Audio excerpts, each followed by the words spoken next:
ஏன்னா இன்னைக்கு போட்டியை மட்டுமே நம்பி நம்பி நம்பி பல வியாபாரங்கள் நடந்துட்டு இருக்கு. ஆனால் குழந்தைகளுக்கான படங்கள்னு நீங்கள் பார்த்தீங்கன்னா கடைசியாக எந்த படம்னு எனக்கே தெரியல. யோசிச்சு பார்த்தா அந்த போட்டியை மக்களுக்கு மத்தியில் உருவாக்கி தங்களுக்கு மத்தியில் உருவாக்கி மிகப்பெரிய ஒரு வணிகத்தை செஞ்சுக்கிட்டு இருக்காங்க. டிரெக்டர் பிரம்மா அவர்களை அன்போடு அழைக்கிறோம். ஸோ நிறைய இன்டென்ஸான படங்களை நமக்கு அவங்க கொடுத்துருக்காங்க. இந்த படத்தில் லிரிக் ரைட்டராக கான்ட்ரிபியூட் பண்ணியிருக்காங்க. இந்த படத்தில் பாடலாசிரியராக ஒர்க் பண்ண அனுபவம். எல்லாருக்கும் வணக்கம். இந்த படத்தோடைய பாடலாசிரியருங்கிற எல்லாத்தையும் தாண்டி நான் அந்த படத்துடைய ஒரு ஃபேனாக தான் இந்த படத்தை பற்றி பேசணுன்னு ஆசைப்பட்டு வந்தேன். அதாவது சமீப காலங்களில் இல்லை ரொம்ப வருஷமாகவே சரி தமிழ் சினிமாவில் குழந்தைகளுக்கான படம்ங்கிறது இல்லைங்கிற இல்லாமை ரொம்ப நாளாக இருந்துட்டு தான் இருக்குது. அவங்களுக்காக தெரியும் நினைக்கிறேன்.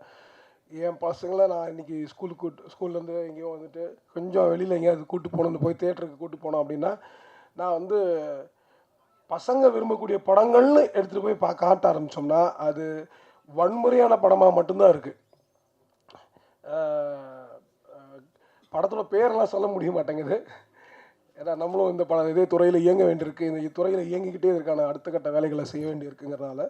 ஆனால் ஒரு சில படத்தில் சொல்லலாம். இப்போ வந்து ஓடிட்டுருக்கல ஒரு காட்ஸில்லா எக்ஸ் காங்ன்ற படத்துக்கு தான் நானும் என் பையனும் கடைசியாக போயிட்டு வந்தோம். அவன் சந்தோஷமாக இருந்தது நினச்சி எனக்கு கவலையாக இருந்துச்சு. ஆக்சுவலாக ஒரு பையன் வந்து புள்ள வந்து சந்தோஷமாக இருக்கிறத பார்த்து கவலைப்பட வேண்டிய கட்டாயத்தில் நான் மட்டும் இல்லை, நீங்கள் எல்லாருமே இருக்கீங்க, நம்ம எல்லாருமே இருக்கோம். ரொம்ப வருஷமாக இருக்கோங்கிறது தான் மிகப்பெரிய பிரச்சனையாக இருக்குது. இதை நம்ம தெளிவாக புரிஞ்சிக்க வேண்டிய கட்டாயம் இருக்குது. நம்ம பிள்ளைங்க வந்து இதே சமூகத்தில் தான் வந்து ஒரு குழந்தை அப்யூஸ் பண்ணப்படுது, ஒரு குழந்தையோட முகத்தில் ஆசிட் ஊற்றப்படுது, ஒரு பையன் இன்னொரு பையனை வெட்டுறான், கொல்றான், குத்துறான்.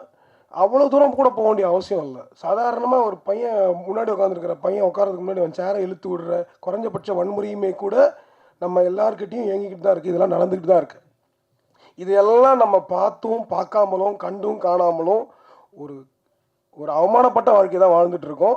அதற்கு ரொம்ப முக்கியமான காரணம், முக்கியமான ஆட்களாக இருக்கிறது யாருன்னா நம்ம எல்லாருமே. முக்கியமாக இந்த அரங்கில் இருக்கக்கூடிய ஊடகவியலாளர்கள் எல்லாருமே தான் காரணம். நம்ம எந்த படத்தை எடுக்கிறோம், எந்த படத்தை ரசிக்கிறோம், எந்த படத்தை ஊக்குவிக்கிறோம், எந்த படத்தை நம்ம மக்கள்கிட்ட இன்னும் அதிகமாக கொண்டு போய் மேலும் மேலும் சேர்த்துட்டு இருக்கோம், எந்த படத்தை விமர்சிக்காமல் விடுறோம், எந்த படத்தை அளவுக்கு அதிகமாக விமர்சிக்கிறோம். இது எல்லாமே நம்ம எல்லாரையுமே, நான் வந்து ஒருத்தர் தனியாக சொல்லிடல, நம்ம எல்லாரும் சேர்ந்து தான் செஞ்சுக்க வேண்டிய கட்டாயம் இருக்குது. ஸோ இன்னைக்கு குழந்தைகளுக்கான படங்கள், அதாவது குழந்தைங்களை வச்சு எடுக்கக்கூடிய படங்கள்லாம் குழந்தைங்களுக்கான படங்கள்னு இன்னும் படித்த பெரிய மேதாவிகளை பேசி தீர்கிறாங்க. குழந்தைகளை வச்சு எடுத்துக்கிட்டு இருக்கிற படங்கள், அதாவது படத்தில் குழந்தைகள் வந்துட்டாங்கன்னாலோ குழந்தைங்களை பற்றின சப்ஜெக்டை வச்சு ஒரு படம் வந்துருச்சுனாலே கூட அதை வந்து குழந்தைங்களுக்கான படங்களாக நம்ம நினச்சிட்டு இருக்கோம். குற்றம் கடிதல்னு என்னோட திரைப்படம், அது குழந்தைங்களுக்கான படம் கிடையாது, குழந்தைகளை பற்றிய படம். ஆனால் குழந்தைகளுக்கான படங்கள்னு நீங்கள் பார்த்தீங்கன்னா கடைசியாக எந்த படம்னு எனக்கே தெரியல. யோசிச்சு பார்த்தா அப்படிப்பட்ட படங்கள் ரொம்ப குறைவான படங்கள் தான் வந்துக்கிட்டு இருக்கு. அந்த வரிசையில் ரொம்ப வருடங்கள் கழித்து குழந்தைகளுக்கான படமாக குரங்கு பெடல் வந்திருக்கு. அது ரொம்ப பிடிச்ச படமாக எனக்கு இருக்குது பர்சனலாக. இன்றைக்கி நீங்கள் எல்லாருமே பார்த்துருப்பீங்க. நான் இதை பேச வர்றதுக்கு முன்னாடி குயிக்காக உங்கள் ட்விட்டரில் உங்களுடைய கமெண்ட்ஸ் எல்லாமே பார்த்துக்கிட்டு ரிவ்யூஸு அதோடைய ரேட்டிங்லாம் இருக்குது, அதெல்லாத்தையும் பார்த்துட்டே தான் வந்து அது எனக்கு ரொம்ப சந்தோஷமாக இருக்குது. ஏன்னா ஆக்சுவலாக நீங்களாம் என்ன பேசுவீங்க, நீங்களாம் என்ன பேச போகிறீங்கன்றதை கேட்குறதுக்காக ரொம்ப ஆசையாக வந்தேன். ஏன்னா இந்த படம் வந்து குழந்தைகளுக்கான படமாகவும் குழந்தைகளை என்டர்டெயின் பண்ணுற படமாகவும் ஒரு நல்ல கதையாகவும் இருக்கிறத தாண்டி ஒரு நல்ல ஒளி ஓவியமாக ஒரு ஒளிக்கூடமாக ஒரு நல்ல இசையாக நல்ல கொண்டாட்டமாக இருக்கிறது எல்லாத்தையும் தாண்டி ரொம்ப முக்கியமான ஒரு விஷயம் இந்த படத்தில் இருக்குது. இந்த படம் வந்து ஒரு பெரிய ஹோப்பை கொடுக்குது. அந்த ஹோப்புங்கிறத வந்து இந்த காலத்தில் எந்த படங்களும் கொடுக்கலங்கிறத ஞாபகம் வச்சுக்கோ. நம்ம எல்லாம் ஞாபகம் வச்சுக்க வேண்டிய கட்டாயத்தில் இருக்கோம். அந்த ஹோப் ரொம்ப முக்கியம். ஏன்னா அந்த ஹோப் இல்லாத போது தான், எப்படி நிழல் இல்லாத போது வெயிலில் நிற்கும் போது நிழலோட அருமை தெரியுமோ, அது மாதிரி ஹோப் இல்லாத போது தான் அதோடைய பிரச்சனை என்னன்றது நமக்கு தெரிய ஆரம்பிக்கும். இப்போ வெயிலுக்கு நம்ம எல்லாரும் மரம் இல்லாததோடைய தன்மையை புரிஞ்சுட்டு இருக்கிற மாதிரி அப்போ தான் அதோடைய பிரச்சனை புரியும். அது மாதிரி இது வந்து இந்த படம் வந்து ஒரு பெரிய ஹோப்பை கொடுக்குது. சில்ட்ரன் ஆஃப் ஹெவன்ற ஒரு படத்தை நம்ம எல்லாருமே கேள்விப்பட்டிருப்போம். அந்த சில்ட்ரன் ஆஃப் ஹெவன் படம் வந்து ஒரு பந்தயத்தை, ஒரு போட்டியை எப்படி பார்க்கணும்னு ஒரு தியரியை வச்சுருந்துச்சு அந்த படத்தில். அதை விட ரொம்ப சிறப்பான ஒரு தியரியை குரங்கு பெடல் ஒரு பந்தயத்தை எப்படி பார்க்கணும் அப்படிங்கிறத கொடுத்துருக்கு. அந்த அந்த வித்துக்கு அது ஒரு முக்கியமான ஒரு விதையாக நான் பார்க்குறேன். இது ரொம்ப முக்கியமான விதையாக நான் பார்க்குறேன். அந்த விதை பல்வேறு மக்கள்கிட்ட போய் கொண்டு போய் சேரணும், பல்வேறு குழந்தைகளுக்கு போய் சேரணும். அதுக்கான அவசியம் இருக்கிறது.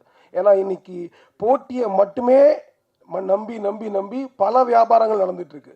அந்த போட்டியை மக்களுக்கு மத்தியில் உருவாக்கி, தங்களுக்கு மத்தியில் உருவாக்கி மிகப்பெரிய ஒரு வணிகத்தை செஞ்சுக்கிட்டு இருக்காங்க. அந்த வணிகத்தெல்லாம் அடிக்க வேண்டிய கட்டாயம் இருக்குது. அதற்கு இந்த படம் ரொம்ப முக்கியமான ஒரு வித்தாக இருக்குது. அதையெல்லாம் தாண்டி இதில் இங்கே இருக்கக்கூடிய ஒவ்வொருத்தரும், முதல்ல நடிகர்கள் ரொம்ப சிறப்பான நடிகர்கள்.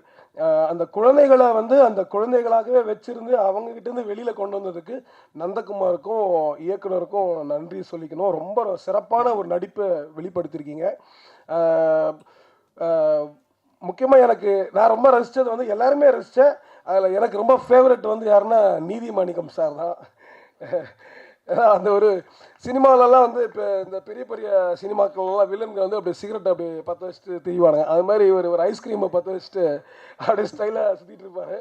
எனக்கு ரொம்ப பிடிச்சிருந்துச்சி, ரொம்ப என்ஜாய் பண்ணேன். நீதிமாணிக்கங்கிற கேரக்டரோட பேர்லேருந்து அதுக்கு பின்னாடி அந்த தியரியிலேருந்து அவர் நடித்த விதம், அவர் கூட சேர்ந்து இப்போ தான் ஞாபகத்துக்கு வருது. இந்த பையன் முகலாம் மறைஞ்சு போச்சு, இப்போ தான் ஞாபகத்துக்கு வருது இவர் யாருன்றது. எங்கே அந்த கூட பையன் இன்னொரு பையன் வருவானே அப்படின்னு சொல்லிட்டு இந்த பையனோட நடிப்பு, அதாவது அவனை ஏற்றி விட்டு அவன் கூடயே சுற்றிட்டு இருக்கிற அந்த ஒரு கேரக்டர். ஸோ இவங்க எல்லாருமே ரொம்ப சிறப்பாக நடிச்சிருந்தாங்க. அவர் மாரியப்பன் ஆகட்டும், அங்கு ஆகட்டும், அந்த நம்பால் அவர் தான் பயங்கரமான ஃபன்னு. அதில் அவர் முழிக்கிற சீரியஸாக ஷாக்கில் முழிச்சிட்டே இருப்பாப்புல. அது நடுவில் கொஞ்சம் பக்கத்தை காணும்னு ஒரு படம், அந்த படத்தில் வந்து ராஜ்னு ஒரு ஆக்டர் நடிச்சிருப்பார். அவர் பார்க்குற பார்வையில் தான் காமெடியாக இருக்கும். சுற்றி நின்று பார்க்குற ஃபன்னை விட அதே மாதிரி அவர் பார்க்குற பார்வையிலே ஒரு ஃபன்னு, பயங்கரமான ஃபன்னு உருவாகிருக்கும். ஸோ நடிகர்கள் அதுக்கப்புறம் தமிழ் சினிமாவில் நிறைய இடங்களில் நிறைய நேரங்களில் நல்ல நல்ல நடிகர்கள்லாம் வந்துட்டு இருப்பாங்க. அப்படிப்பட்ட சிறந்த நடிகர்களில் ஒருத்தராக காளி வெங்கட் இருக்கிறாங்க. பயங்கரமான நடிகர், அவர் பயங்கர சிறப்பான நடிகர். அவரோட ப்ரெசன்ஸே வந்து ஆக்சுவலாக அந்த இடத்துல ரொம்ப ஒரு வித்தியாசத்தை உண்டு பண்ணியிருக்கு. ஒரு இயல்பாக நடிக்கிறதோடு மட்டும் இல்லாமல் சரியான மாற்றங்களை, மனமாற்றங்களை முகத்தில் கொண்டு வரதுங்கிறது அது சாதாரண விஷயம் இல்லை. ரொம்ப சிறப்பாக செஞ்சுருக்கீங்க, ரொம்ப நன்றி. அது பெரிய இந்த படத்துக்கு மிகப்பெரிய பலம் காளி வெங்கட். அது மட்டும் இல்லை, அதில் வந்த மற்ற நடிகர்கள், அம்மாவாகட்டும், அக்காவாகட்டும், அதுக்கப்புறம் மற்ற நம்ம ஜென்சன்லாம் வந்து காமெடியை வந்து ரொம்ப கேஷுவலாக கையில் வச்சுட்டு திரிகிறாப்புல. அவர் பிரசன்னா, நக்லைட்ஸ் பிரசன்னா அவர்கள் எல்லாருமே அது நடிகர்களாக மட்டும் இல்லாமல் அந்த கதை பாத்திரங்கள் எழுதப்பட்ட விதமே ரொம்ப நல்லா இருக்குது. சாரி, நான் ரொம்ப நேரம் எடுத்துக்கிறேன்னு நினைக்கிறேன். சுருக்கமாக இது மட்டும் சொல்லிடணும்னு ஆசைப்பட்டேன். கதை பாத்திரங்கள் வந்து அங்கே தான் அந்த குட்னஸை பற்றியும் நான் பேசணும்னு நினச்சேன். அதாவது ஒரு ஹோப்பை பற்றியும் குட்னஸை பற்றியும் இந்த படம் வெளியில் கொண்டு வந்துட்டுருக்கு. ஒரு வாத்தியாருங்கிறவன் வகுப்பறையில் எப்படி இருப்பா, வகுப்பறைக்கு வெளியில் எப்படி இருப்பா அப்படிங்கிற ஒரு விஷயம் ஆகட்டும், ஒரு ஒரு ஒரு ஒரு மிலிட்ரி கதாபாத்திரம் வரக்கூடியவராகட்டும், இல்லை ஒரு குடிகாரராக அதில் யதார்த்தமான ஒரு ஆளாக இருந்ததாகட்டும், இன்னொரு முக்கியமான ஒரு கேரக்டர் இருக்குது. சின்ன வயசுலேருந்தே அப்பா கூடயே படித்து வளர்ந்து இப்போது பப்பட் ஷோ பண்ணிகிட்டு இருக்கு, அந்த பொம்மலாட்டம் பண்ணிக்கிட்டு இருக்கிற ஒரு கேரக்டர். அந்த பந்தயத்தை பற்றின ஒரு முக்கியமான ஒரு வித்தை அவர் தான் முதல்ல அந்த பையனுக்கு கொடுத்துருப்பாரு அப்படின்னு நான் பார்க்குறேன் அந்த படத்தில். அதற்கு அப்படி தான் எழுதப்பட்டிருக்கு அந்த கதை பாத்திரம். இந்த பாத்திரங்கள் ரொம்ப ரொம்ப சிறப்பான பாத்திரங்கள். இந்த பாத்திரங்களை குழந்தைகள் பார்க்க வேண்டும், உள்வாங்க வேண்டும். இப்படி உள்வாங்குவதோடு மட்டும்தான் நம்மளுடைய சமூக மாற்றங்கள், நாட்டில் இருக்கக்கூடிய மிகப்பெரிய மாற்றங்கள்லாம் உருவாக ஆரம்பிக்கும். ஸோ அந்த கதை பாத்திரங்களை உருவாக்கின இயக்குனருக்கும் எழுத்தாளர்களுக்கும் நன்றி. அதுக்கப்புறம் எடிட்டர் அவர்களுக்கும், அப்புறமா பாஸ்கர் வந்து எனக்கு நிறைய நீண்ட நாள் நண்பர். இந்த இடத்துல நான் சொல்லிக்கணும்னு ஆசைப்பட்றேன். குற்றம் கடிதலை வந்து நாங்கள் எடுத்து முடித்து எல்லாம் வச்சுருந்ததுக்கப்புறம் ஒரு 3 நண்பர்களை கூப்பிட்டு காமிச்சோம். நலன் குமாரசாமி வந்தார், அதுக்கப்புறம் வந்து பாஸ்கர் வந்தார், அதுக்கப்புறம் வந்து ஸ்ரீனிவாஸ் கவினம் வந்தாங்க. 3 பேர் வந்து பார்த்தாங்க. எல்லோரும் பிடிச்சிருந்து பேசிட்டு போகும்போது இவர் மட்டும் எதுவும் பேசவே இல்லை. எந்திரிச்சு சட்டுன்னு ஒரு 500 ரூபாய் எடுத்து கொடுத்தாரு.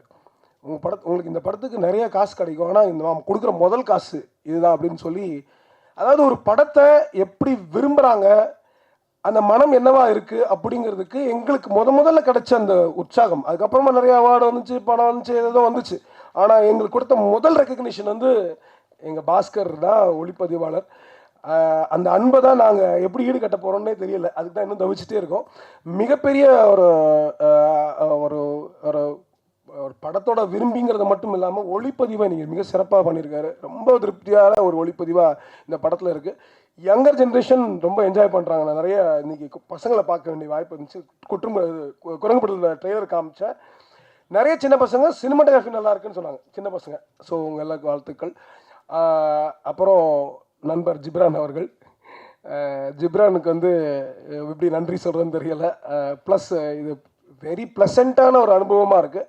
எடிட்டிங்க்கு முன்னாடியும் எடிட்டிங்க்கு அப்புறமாவும் படம் ரொம்ப சிறப்பான ஒரு படமாக அமைஞ்சிருக்கு. சொன்ன மாதிரி எனர்ஜெட்டிக்கான ஒரு படமாக மாறி இருக்கு. அது ரொம்ப நன்றி. அண்டு பாடல்களுக்கு உங்களுடைய பாடல், உங்கள் இசைக்கும் பாடல் இருக்குது வாய்ப்பு கிடச்சிது. அந்த வாய்ப்புக்கும் ரொம்ப நன்றி. அதை பற்றி நீங்கள் பேசுவீங்கன்னு நான் பிரியப்படுறேன். ஏன்னா நான் பேசக்கூடாது இப்போ, அதை பற்றி நீங்களே பேசிடுங்க மரியாதையாக. ஓகே. ஸோ அடுத்தது, இது ஒரு படம் வந்து ஒரு விதையாக இருந்துச்சுன்னாலும் இந்த விதைக்கோட விதையாக இருந்தது ராசி அழகப்பன் ஐயாவுடைய கதை. அது உண்மையிலேயே அது அந்த படத்தில் வரக்கூடிய டைலாக் மாதிரி படம் என்னவா இருந்தாலும் அந்த விதை அவர் போட்டது தான், அதை மாற்றுக்கிறதே இல்லை. ஆனால் அதில் ரொம்ப சந்தோஷமான விஷயம் என்னென்னா, அதை சின்ன வயசில் இப்போ அவர் சொன்ன மாதிரி அந்த 6ஆம் கிளாஸில் நடந்த அனுபவத்தையே அதை பதிவாக செஞ்சதுங்கிறது வந்து இந்த படத்தில் இன்னும் வெளிப்பட்டுட்டு தான் இருக்குது. அந்த குழந்தைத்தன்மை அது வந்து எனக்கு என்ன, கமலக்கண்ணனுக்கு வந்து இப்படிப்பட்ட ஒரு குழந்தைத்தன்மை இருக்குமா என்னால் அதை கண்டுபிடிக்கவே முடியல. ஆச்சரியமாக இருந்துச்சு. ஆனால் அந்த கதைக்கான வித்து உங்கள்கிட்ட கூட இல்லை, உங்களுடைய 6ஆம் கிளாஸ் பையன் அந்த வயசில் இருந்த பையன்கிட்ட தான் இருந்திருக்கு. ஸோ அதில் இருந்த வித்து தான் இவ்வளோ பெருசாக வளர்ந்துருக்கு, இவ்வளோ பெரிய ஆலமரமாக இருந்திருக்கு. உங்களுக்கும் நன்றி. இதெல்லாம் தாண்டி இவ்வளவு பேர் இதில் வேலை பார்த்துருந்தாலும் இன்னைக்கு இத்தனை பேர்கிட்ட கொண்டு போய் சேர்க்கறதுக்கு இந்த படத்தை வாங்கின, இந்த படத்தை எடுத்து மக்கள்கிட்ட கொண்டு போகிறதுக்கான அந்த முயற்சியை எடுத்திருக்கிற சிவகார்த்திகேயன் அவர்களுக்கு ரொம்ப ரொம்ப ரொம்ப நன்றி.